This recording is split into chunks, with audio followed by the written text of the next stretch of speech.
हर हर महादेव। श्री शिवाय नमस्तुभ्यम। भक्त के आधीन भगवान। कसाई की कहानी। एक कसाई था सदना। वह बहुत ईमानदार था। वो भगवान के नाम कीर्तन में मस्त रहता था। यहाँ तक कि मांस को काटते बेचते हुए भी वह भगवान का नाम गुनगुनाता रहता था। एक दिन वह अपनी ही धुन में कहीं जा रहा था कि उसके पैर से कोई पत्थर टकराया और रुक गया। उसने देखा कि एक काले रंग के गोल पत्थर से उसका पैर टकरा गया। उसने वह पत्थर उठा लिया और जेब में रख लिया, यह सोचकर कि यह मांस तौलने के काम आएगा। वापस आकर उसने वह पत्थर मांस के वजन को तौलने के काम में लगाया। कुछ ही दिनों में उसने समझ लिया था कि यह पत्थर कोई साधारण नहीं है। जितना वजन उसको तौलना होता पत्थर उतने वजन का ही हो जाता।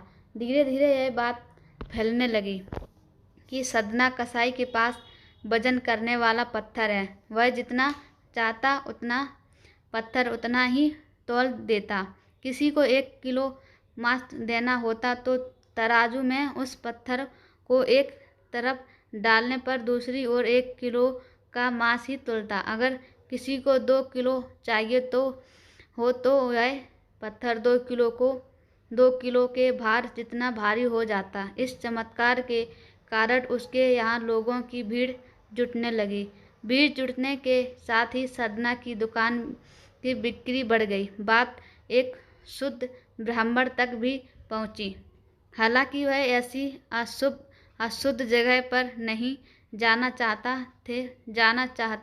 थे जहाँ मांस कटता हो, वो वहाँ बिकता हो।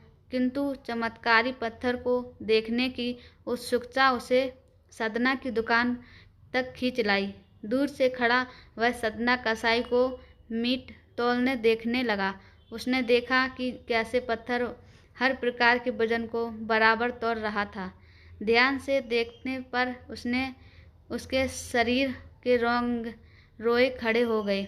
भीड़ में छटकते के बाद ब्राह्मण सदना कसाई के पास गया। ब्राह्मण को अपनी दुकान में आया देख सदना कसाई प्रसन्न भी हुआ और आश्चर्यचकित भी। बड़ी नम्रता से सदना ने ब्राह्मण को बैठने के लिए स्थान दिया और पूछा कि वह उसकी क्या सेवा कर सकता है। ब्राह्मण बोला, तुम्हारे इस चमत्कारी पत्थर को देखने के लिए मैं तुम्हारी दुकान पर आया हूँ। या यूँ कहें कि ये चमत्कारी पत्थर ही मुझे खींचकर तुम्हारी दुकान पर ले आया है। बातों ही बातों में उन्होंने सदना कसाई को बताया कि जिसे पत्थर समझकर वो मांस तौल रहा है, वास्तव में वो शालिग्राम जी हैं, जो कि भगवान का स्वरूप होता है। शालिग्राम जी को इस तरह गले कटे मांस के बीच में रखना व उनके मांस तौलना बहुत बड़ा पाप है।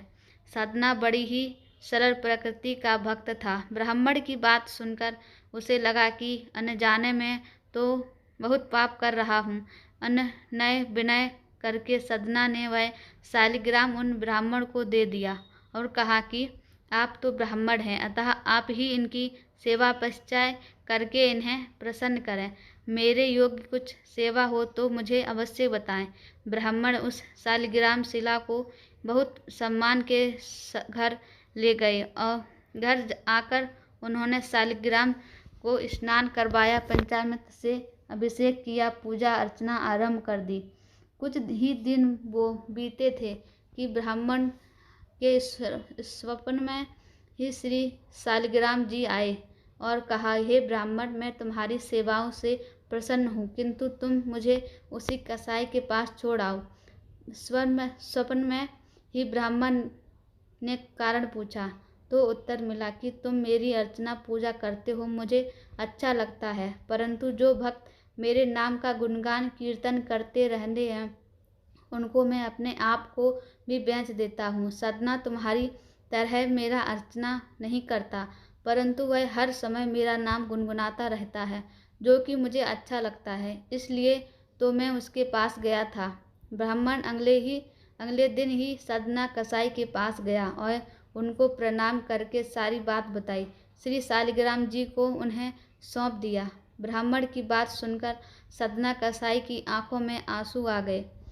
मन ही मन उन्होंने मांस बेचने खरीदने के कार्य को तिलांजलि देते की सोची और निश्चय किया कि यदि मेरे ठाकुर को कीर्तन पसंद है तो मैं अधिक से अधिक समय नाम कीर्तन ही करूँगा। हर हर महादेव। श्री शिवाय नमस्तुभ्यम।